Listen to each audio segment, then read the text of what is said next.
You are in the Where's Huddle with me, Brammer, with me, per usual, my master of all things video and sound, Maxime. How's it going? Maxime, rejoining us after I don't even know how long, honestly. I went back to the notes to try to figure it out so I can give him shit about it. I couldn't even find the last actual appearance, so way too long. The Tuesday morning host of the Morning Roast on 95.7 The Game.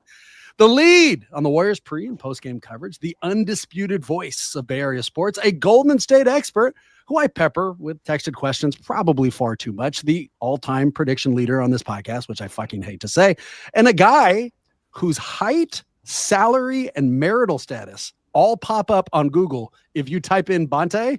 Mr. Bonta Hill. What's going on, Bonta? Whoa. Okay, first of all, you call Maxime a master, which is, we've come a long way. Never thought you called him a master. Maxime, you must be doing something great. Max, by the way, Maxime, you look awesome. The beard looks great. Bram, or whatever. Whoa.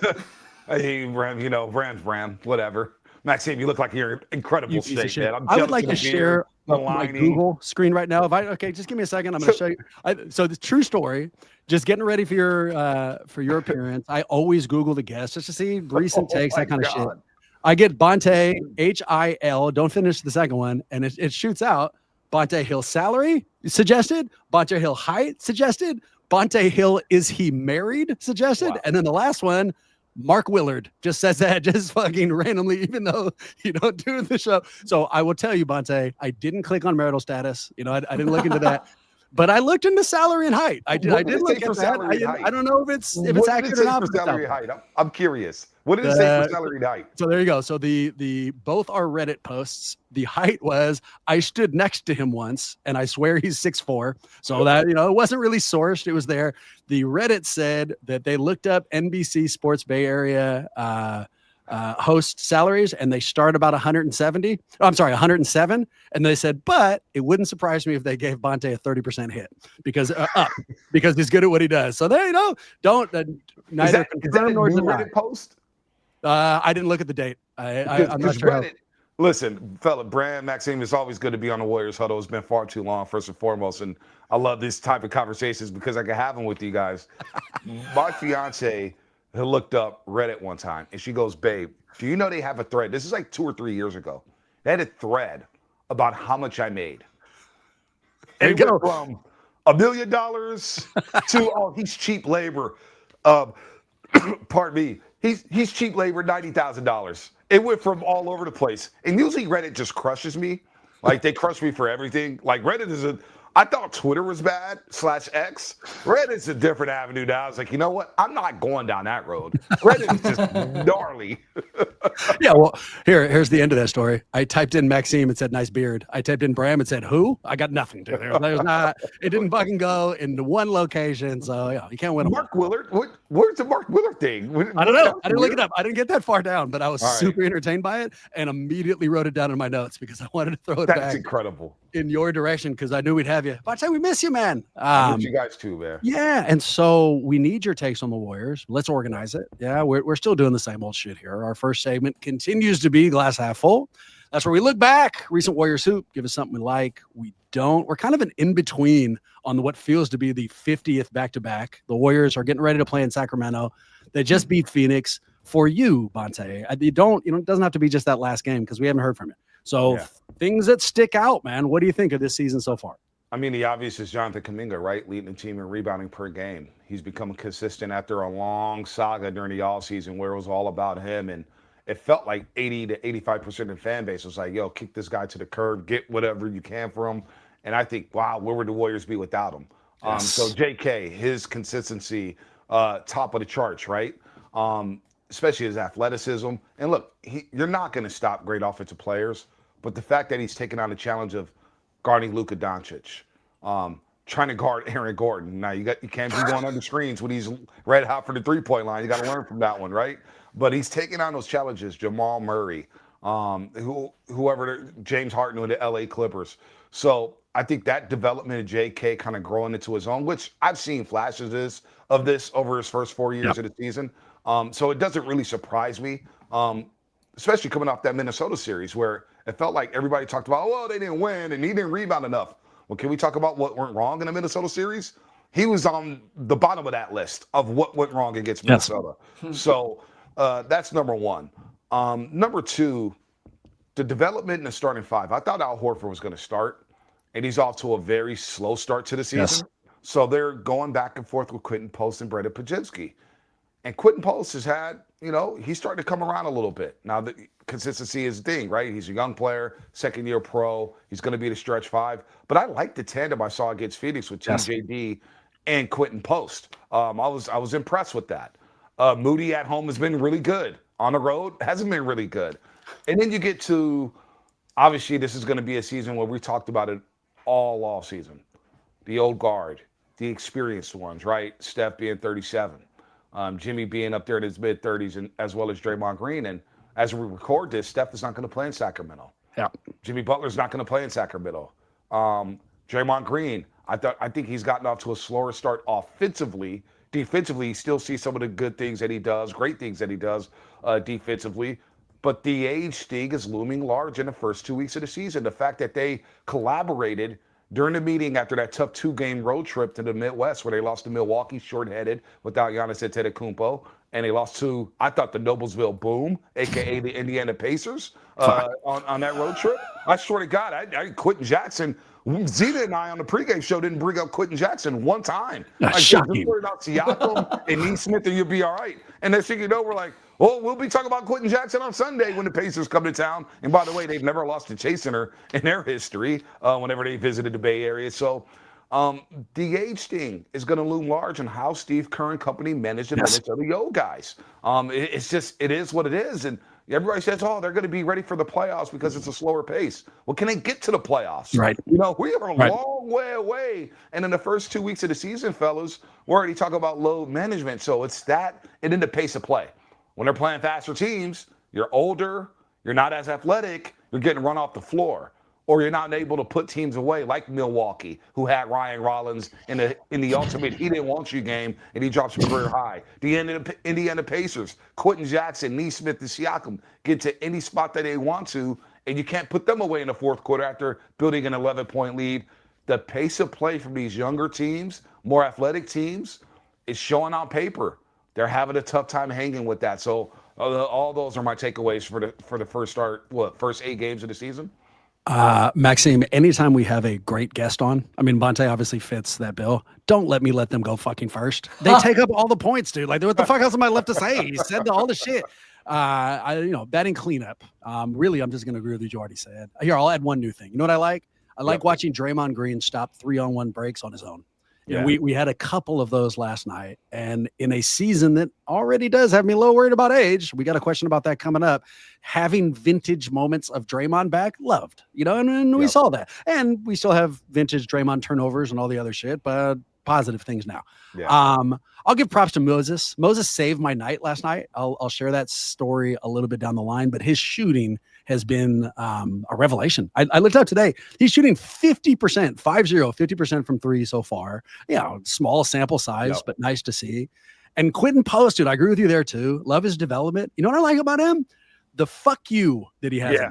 Because most of the time you got a big man who's shooting threes. What you sacrifice is kind of that FU undercurrent, and it feels like he has a little bit of that. You see it every now and again, even on rebounds. Against Zubac last week, Brand. Yes. He had it against Ivica Zubac. Yes. And Zubac dominated the Warriors last season, and he's chirping at Zubac. I'm not mad at that from QP. You and I both, because he might be, depending on what the matchup is and what happens. Like, we fuck around and have to play Houston.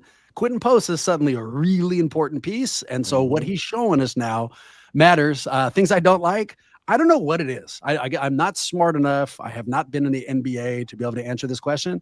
But anytime the opposing star is out, I think to myself, the Warriors might lose this game. And that's exactly what happened. And I can't stand that feeling. It's just frustrating as hell.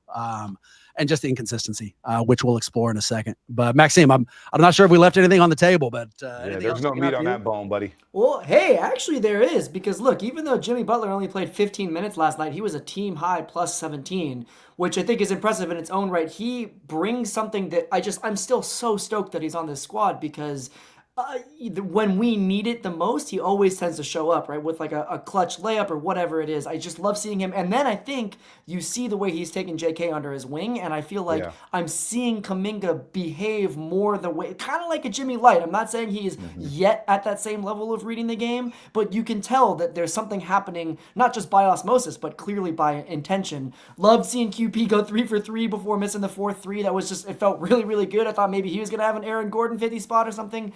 But I overall just feel really, really great about how Jimmy rounds out the squad. On the dislike end, I'm just gonna say real quick, colds, man. I don't like colds. Fuck illnesses.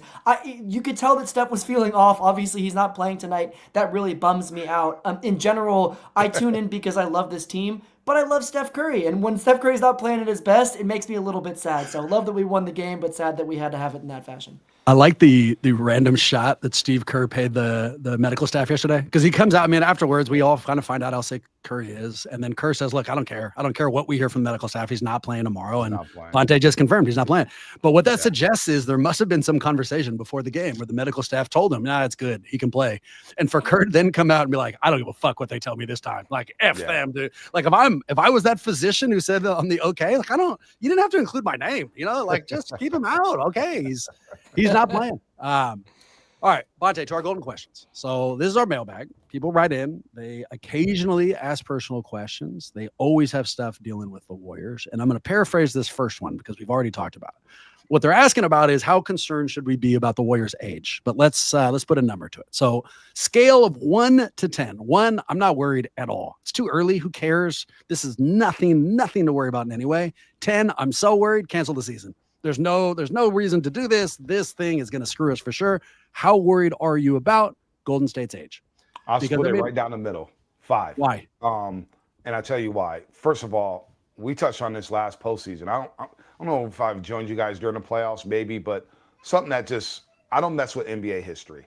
Like, in terms of NBA history has been proven to be true when it comes to a top 3 on your basketball team being the age of 35 and older. They've never won a championship. Never. Right? The Jordan Bulls, Pippen was 33, Rodman was a little up there, but Pippen was still playing prime years and Jordan was Jordan. Yep. Now, Steph is Steph. But there's a reason why a team hasn't won an NBA championship when your top 3 players are 35 and older. And you add in Al Horford. So you got that working against you. Then when you do get older, you get caught up in grueling games throughout the season. If you play back-to-backs, you may not play back-to-backs. Then all of a sudden those injuries start coming along. And they start nagging and nagging and nagging. And it's tough to shake. And then I look at Jimmy Butler's game log since 2017, 2018. He's more of a vet to only play 55 to 60 games as opposed to 75, 82. So you got that working with you. Draymond Green is battling these bigs night in and night out, whether it's Jokic or Zubac or whatever big you want to mention. He's playing that small ball 5 half the time. If not, Quentin Post is coming in there, but he's still got a man to pay. Draymond Green, let's face it, he's an undersized big who's probably overachieved in his career when you think about draft positioning, the labels that he had coming out of Michigan State, tweener, this and that. He's walking into the Hall of Fame. But there's a lot of miles on that body there, right? And then Stephen, the way he plays at 37 years old, the movement, is he blowing by guys like he used to? Nice, just to tick off. And you see last week, the shooting numbers actually over his last 5. I think he's under 32% from the three-point line over his last 5. So it's not alarming. It's only, again, we're only 8 games in, but that's why I'm at a 5 here because you just kicked me to a 10. How is that only a 5? You just raised my half. number. I'm at like 11 now. I'm not saying cancel the season. I didn't say that. I'm not, but it is a concern. I'm at a 5. That's me at a 5. Now some people may think that's an 8. I'm sorry. Yes, hell yeah. I mean, you have the official Bonta panic meter. So. Dude, I'm trying to give it to you in a softer tone here. Just laying out the facts. Fuck. The only thing that was soft was the number. Everything else was terrible news. It's a real thing, man. Yeah. And so, I agreed with it. I entered the year at a 5. They entered it like, okay, this is here.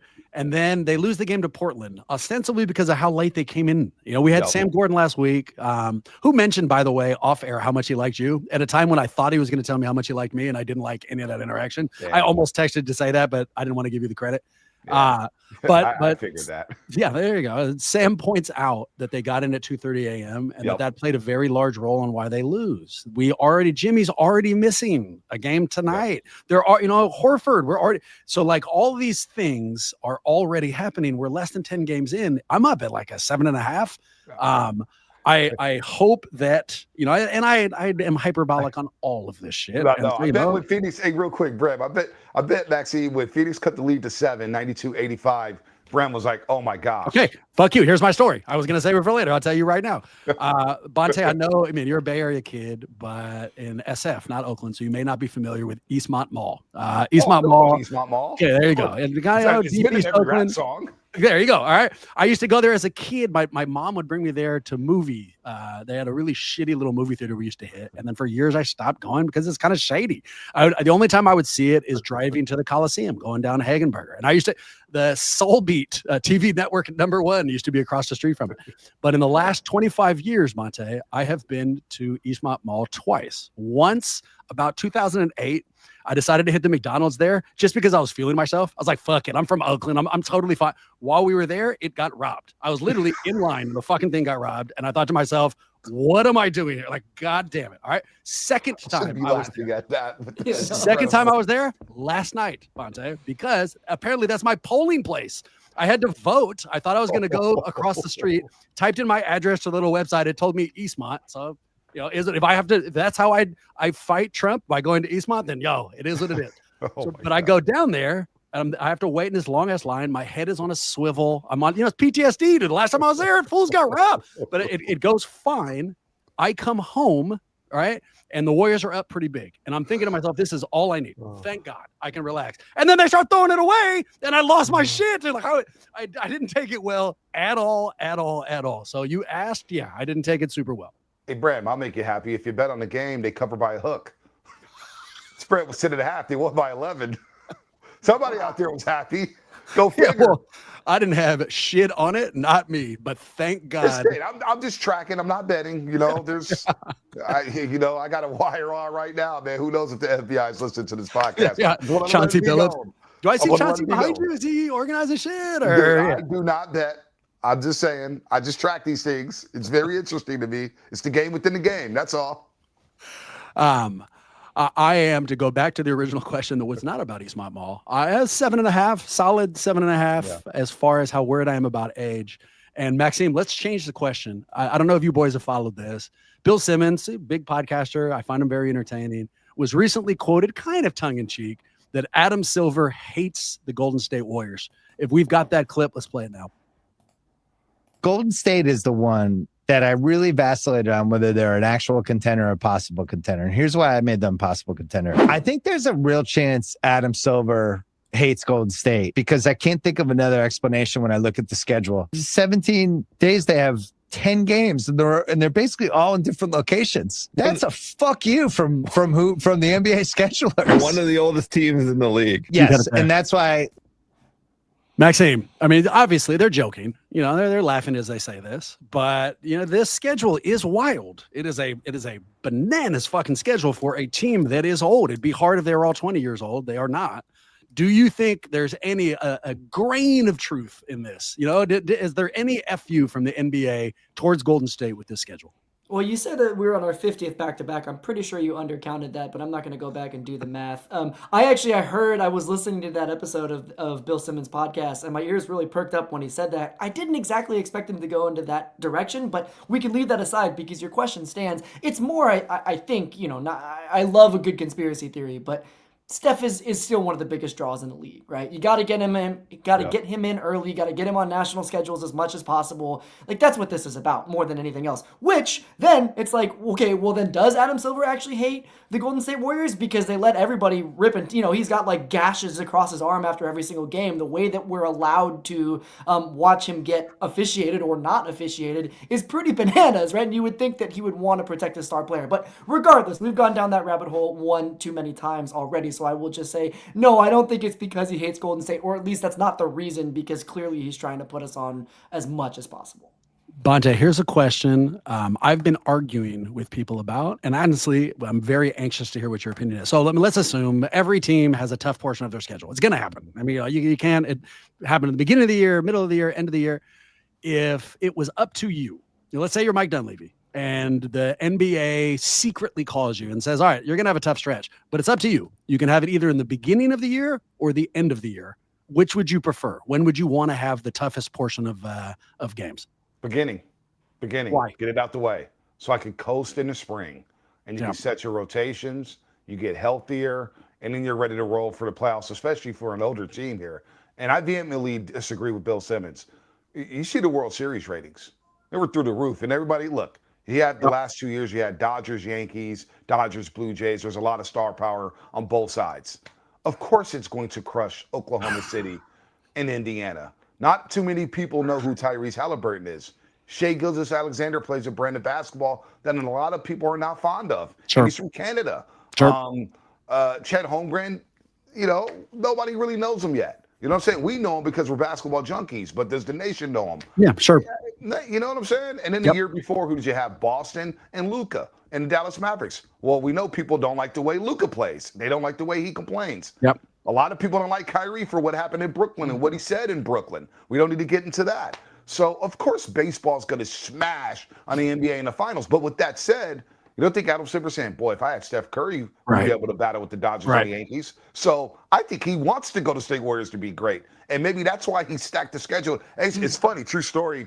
I attended an NBA broadcast meetings back in September, and they had the guy who comes up with the schedules and his method of madness on how he came up with the schedules for each team. Now it goes into venues, concerts, other teams. There's so much that goes into it. It's a really complicated process, and you're not going to bat 1,000 when it comes to building the schedule out. Think about like the Lakers, for example. The Kings share that building with them. You think about Madison Square Garden, where the Knicks and the Rangers are playing there. It's just so much going on in some of these multi-purpose stadiums, right? 2 teams are playing there. So there's a lot that goes into it. Look, it's unfair. It's kind of unfair. Okay, third back-to-back this early in the season. But again, it's early in the season. Yeah. We should be ready to roll. No, that's real deal. You know what I'm saying? So I'm not buying that Adam Silver hates to go to State Warriors. If anything, he wants the Warriors to play deep into the playoffs, because then it means business is booming because Steph is on that stage. So I think Adam Silver would love for the Warriors to be in the Western Conference Finals or the NBA Finals. And that makes everything you said made sense to me. If, for example, I'm Adam Silver and I'd like Amazon to feel better about their $1 billion investment in TV, one of the faces I'd like them to see very frequently in the beginning of the year is Steph Curry's. Absolutely. I also agree. If it was up to me and I could pick front year or back of the year for the hard schedule, if they were younger, I would pick back of the year. Because remember, whatever year it was, we won 73. They started off 22-0, 23-0. Yep. And you get that early push, and it just pushes you through the entire year. Like it's this wind behind your backs. But with a team that's older, I'm not sure if I want to be facing any of those extra minutes. Brent, think about 18-2 a couple of years ago when they won the championship. Yes. 18-2, but then Draymond Green gets hurt, misses 36 games, I believe. Steph misses 18. You had to return to Klay Thompson in early January, and they were up and down up until that last week of the season when they went undefeated to kind of gain some momentum going into the playoffs. So to your point, that's why this team needs to get off to a hot start. And 8 of the next 9 games, not counting tonight against Sacramento, are on the road. So that's going to take us to about the 17-game mark. I was thinking the Warriors need to start off 15-5, 16-4, 14-6 at the bare minimum. Now through 20 games, who knows where they're going to be? If they're at 10-10, I think a lot more fans will be concerned. And then all of a sudden, with an older team, you have to push really hard to avoid that play-in tournament. And all of a sudden, you're going into January and February, the dog days of the NBA are like, dude, we're spent. Where does that leave you for the last couple months of the season? I mean, put a fine point on it. Here's the next question. All right. Not specific, not wins, but seeds. Best case, worst case. What's the best case? The regular season ends. What's the best seed you think this Warrior team can be? And what's the worst? Because it feels like we've seen both sides. They beat the Clippers. They beat Denver. They beat LA. They look great. We almost lose to Phoenix. We lose to a Pacer team without Halliburton. We lose to Milwaukee without fucking Giannis. So we've seen both sides. Give me your spectrum. What's best case, worst case? best case would probably be a top 5 seed, probably number 5. Okay. Because I see OKC, they're going to get the 1 or 2 seed. I still think very highly of the Denver Nuggets. I think they're going to get their act together, and I think they're going to, once they start rolling, and the Warriors to see them Friday night in the Mile High City, they'll be looking for some payback. My bold proclamation coming into the season was San Antonio finishing in the top 5. Yeah. Because I thought Wemby would take that leap. Yeah. I think very highly of Castle. I still don't know how the Kings traded De'Aaron Fox and did not come away with Stephon Castle. It's just mind-boggling to me, but it's the Sacramento Kings. And as I slander them, they'll probably win by 30 tonight. Yeah, be careful. It is what it is. Yeah. It is what it is. But I think Wemby, and they kept all their core pieces. Then the Rockets. I think the Rockets are going to be really good, despite not having Van Vliet. So can the Warriors get a 5 seed? I think that's best case scenario. Yep. And they're a team that, we think about the NBA now, Maxime and Bram, the seeding really matter. It almost has a March Madness feel to it where it feels like the matchup matters more. So if they match up with the right team, they'll be happy with that. Worst case, give me the 7 seed. So where you host a playing game, all right, you don't get that week off, but you'll still get about 4 to 5 days off if you were to win that 7-8 game in the play-in. What you don't want to do, worst case, being that 9-10 game, and then you got to go all out for that, and then you got to go on the road for the next playing game, and then boom, you win that, and it's a quick turnaround to the first round of the playoffs. That would be worst case scenario. So best case, top 5, be in the 5-6 spot, avoid the play-in. At the bare minimum, I wouldn't mind a play-in game, 7-8. You could do some damage here like they did last season, advance into the second round of the playoffs. You've got a television studio to get to, so I won't give you my take there. We'll save it for down the line. Instead, we'll go to our last question, and another one I'm kind of excited for. So last night featured Dillon Brooks. Not on the floor, not on the floor, but still on our television screens. Featured a technical from him right at the right time, and then an up-close and personal view of him wearing fucking sunglasses inside, and just another chapter in why he's crazy annoying. But it leads to this question: is Dillon Brooks right now the most annoying player in the NBA? And I'll give you some possibilities, some other people out there. I've got Rudy Gobert, whose general face just bothers me. I've got James Harden, whose style of play is a little bit less annoying now that they've changed the rules, but he's there. I think Chris Paul is probably aged out of this conversation, but Chris Paul, and then just because they deserve it, Laker fan. I'll throw Laker fan in there as well. So what do you boys think? Most annoying player currently in the NBA? I'm a recency bias guy. You know what I mean? And so I am still, as I say this, I can just see Dillon Brooks's fucking sunglasses, and it's really bothering me. So he's my vote, but talk me out of it. Are there other people out there we should be considering? I've kind of grown to like Dillon Brooks a little bit. Oh my God. I mean, the Netflix doc on the Olympics in Paris. Yeah, what do you mean that scene with his family? But that felt fucking staged as hell. Right. I don't believe it. True story. Before one of the games last year, the first round, I was standing next to Willie on the court, and he's warming up. And Dillon Brooks walks up to Willie, goes, "What's up, legend? How you doing?" And so shook his hand too. I was like, "Oh man, I remember you at Oregon." I covered a game up at the Golden One Center, Oregon, Rhode Island, second round of the NCAA playoffs. And in college, they put the media. It's great in college. They put you on basic courtside. You get to sit courtside at these college basketball games. In Rhode Island and Oregon was talking so much shit. And who was on that team for Oregon? Tyler Dorsey, Jordan Bell, Dillon Brooks. And Oregon came back from like a 15, 17-point deficit, something like that. And I was like, Dillon, y'all was talking hella shit that game. He goes, that's what we do, man. That's what we do. Okay. And you kind of need a villain. You bastard. It's good. Earlier, you wondered why Maxime and I called him Master of All Sound. You're going to know because I'm going to have him cut out all this positive Dillon Brooks shit. We're not going to hear one word of this, dude. Just not fucking one. Bonta, no. Yeah, Reed the scene. Attaboy, tell him, Reed. Austin Reeves is the most annoying player to me. He's just annoying me. I just don't like the way he looks. I don't like the way he plays. He gets a great whistle. Dude, you're a third wheel, homie. How you get to the free throw line 20-plus times against Sacramento? Don't have me call Kings fans about that one. Austin Reeves annoys the living crap out of me. So that's one thing. But Dillon Brooks, real quick, last night, I'm watching Dillon Brooks and Draymond. They started talking third quarter. I was like, they can't help themselves. They can't help themselves. And the chirping kept going. And so I just started watching them. Hell with Devin Booker scored 17 in the third quarter. I'm looking at Dillon, I'm looking at Draymond. And the chirping started, and I was like, well, something's going to go down. So I'm just glad nothing went down after the game. I think Dillon may have just walked straight to the locker room. But Dillon was chirping. They started looking at each other, and I was like, yep, you know what that's about.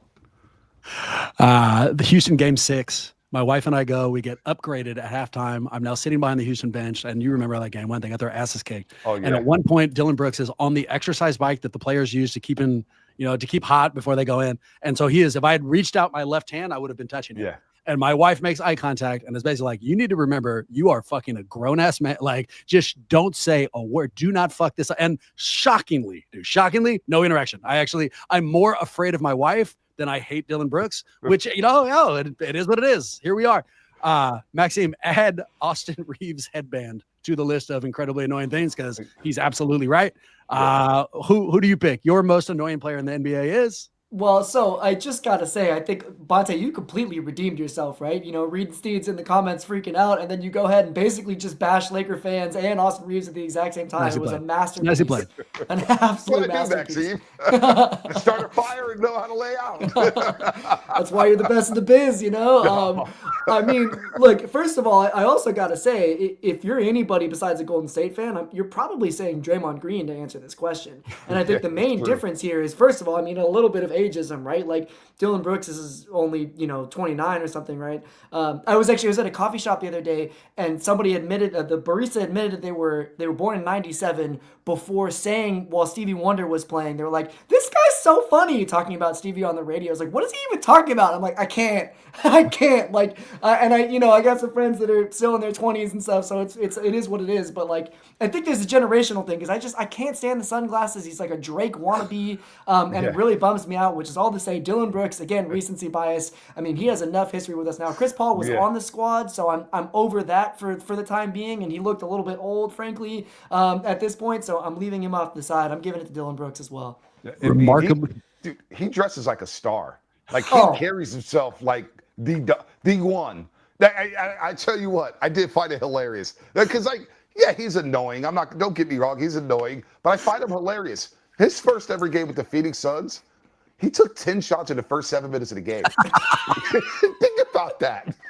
I swear to God, I was looking at the box score. I was like, he's got 10 FGAs on the team with Devin Booker and Jalen Green in the first 7-8 minutes. Like, true story, dude. He didn't give a fuck either. Like, didn't get the ultimate green light. Yes, like made eye contact with Devin Booker in the first time out. Like, oh yeah, you're probably happy to have me here.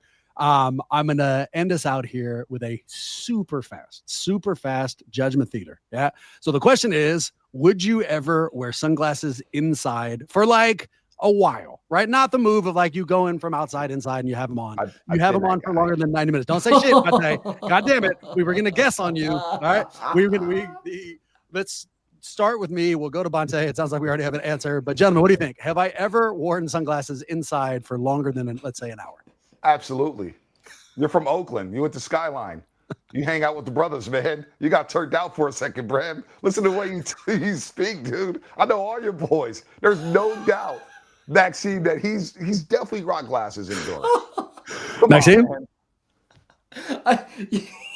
Yeah, and even if you were straight from the burbs, I think your desire to not interact with anybody at any time in any public environment, like when you have the shades on, people can't see where you're looking, and they just kind of generally want to stay away from you. It feels like you motherfuckers found my diary. I will say the last time I did it was in fact, and it dovetails right into what Bonta was saying. Last time I did it was in high school, and it was when we would go into opposing team arenas, and I would wear the glasses because I thought it made me look fucking cool for my teammates. It's the only time I did it. Like since now. Like, no, dude, hard out. I wouldn't do that shit.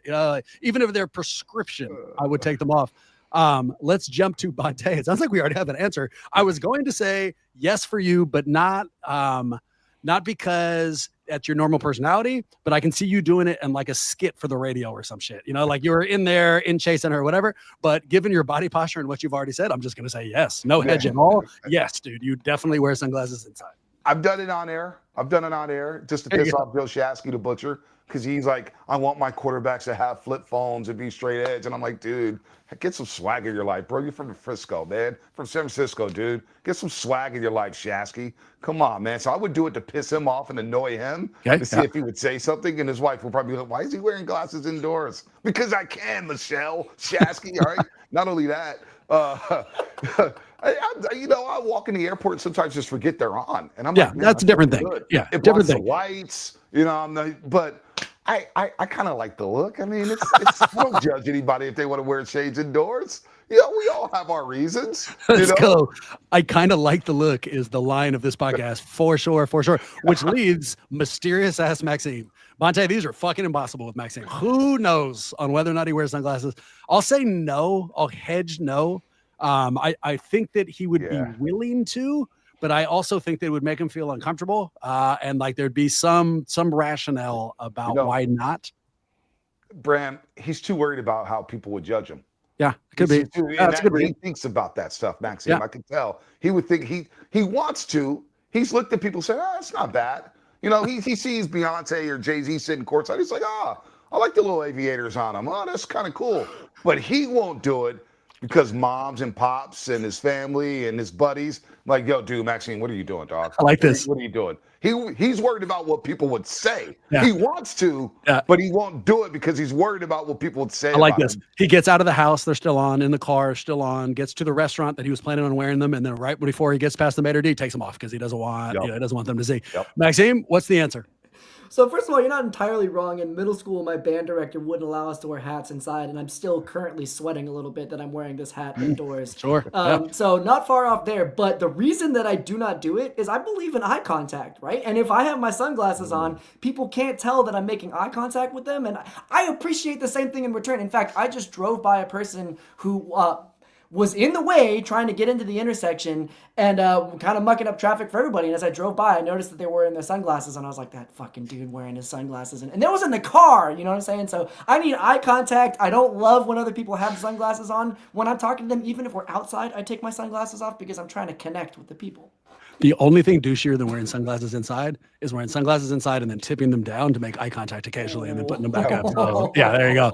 That's the next level. Or Clarita or that. Oh, but if you got that Bonta swag, did you see that? Even the like miming that was like, oh shit, okay, well that's kind of tight. I kind of like the look. I kind of like the look. I'm just gonna hear that from here on out. People, I kind of like it. That will be a part of your intro the next time we have you, Bonta. We miss you. We miss you, man. I miss you guys too, man. I miss you guys too. Tonight, yeah. I mean, if people need far more Bonta Hill in their life, where do they go? Just tune on NBC Sports Bay Area, man, if you need. The way they're pimping me out there, Warriors Now streams, Dubs Talk podcast, they got me all over the place, man. I feel oversaturated almost. But if you want to find me more, at Bonta Hill on Twitter, I'm still around. Don't tweet as much during the games, but you catch me on the podcast, and we're always texting back and forth, Bram. So I'm still around. And now Tuesdays on the Morning Roast from 8 to 10. Exactly right. Guys in place, you know. Chasky's gone from championship talk to I don't know what's going on, and Spadoni is just, you know, he's on scholarship right now. So what can you say? All right. Not much I can say to follow that up. If you're looking for us, you can find me with my head on a swivel at Eastmont Mall. We also have a YouTube channel, which means the world to us. Get out there, see what Maxime is doing, see what Marcus is doing. And with that in mind, go Warriors, and hopefully see you real soon.